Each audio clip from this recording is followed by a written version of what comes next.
आधा सच। एक समय की बात है। एक कपड़े की मॉल में दो आदमी काम करते थे। एक का नाम अजय और दूसरे का नाम वीरू था। दोनों 8 सालों से उस मॉल में एक साथ मिलकर काम करते थे और दोनों ही अपने काम में काफी ईमानदार थे। उस मॉल में एक नियम था कि वहाँ हर दिन किसी एक आदमी को वहाँ जो भी घटनाएं होती थी एक डायरी में लिखनी होती थी, जो सीधे उसके मालिक द्वारा पढ़ी जाती थी। अजय एक दिन किसी वजह से शराब पीकर काम पर गया। उस दिन डायरी में नोट लिखने की जिम्मेदारी वीरू की थी।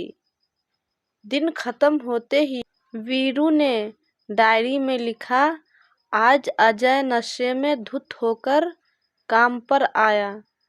अजय ने उस डायरी को पढ़ लिया और वीरू के पास जाकर उससे अपने ऐसे व्यवहार के लिए माफ़ी मांगी और उससे रिक्वेस्ट की कि तुम भले ही डायरी से आज लिखी बात मत मिटाओ, लेकिन तुमने जिस तरह से ये बात लिखी है उससे मेरी नौकरी जा सकती है, क्योंकि वो सच होते हुए भी आधा सच है।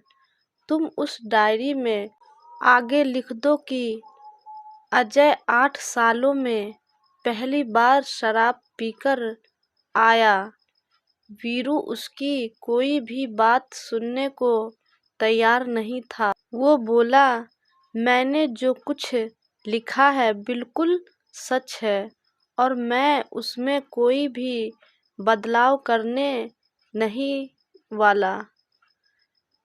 उस दिन डायरी पढ़ने के बाद मॉल के मालिक ने अजय को अपने पास बुलाया और उसे वार्निंग दी कि अगर वो दोबारा ऐसी हरकत करता है तो उसे अपनी नौकरी से हाथ धोना पड़ेगा। कुछ दिन बीत गए और अब डायरी में नोट लिखने की बारी अजय की थी। दिन का पूरा काम खत्म करने के बाद अजय ने डायरी में लिखा, वीरू आज शराब पीकर नहीं आया था। अजय जो उस वक्त वीरू के पास ही खड़ा था, वो वीरू से बोला, अरे भाई तुम ये क्या लिख रहे हो? वीरू बोला, सच ही तो लिख रहा हूँ। क्या तुम शराब पीकर आए थे?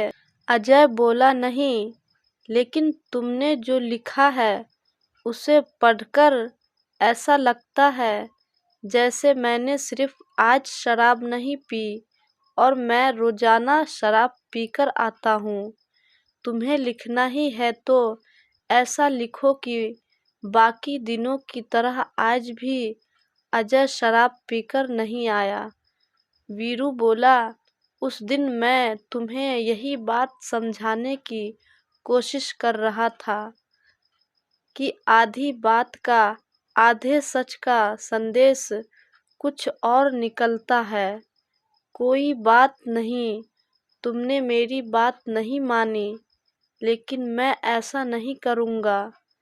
और वीरू ने डायरी में वैसा ही लिख दिया जैसा अजय ने रिक्वेस्ट किया था।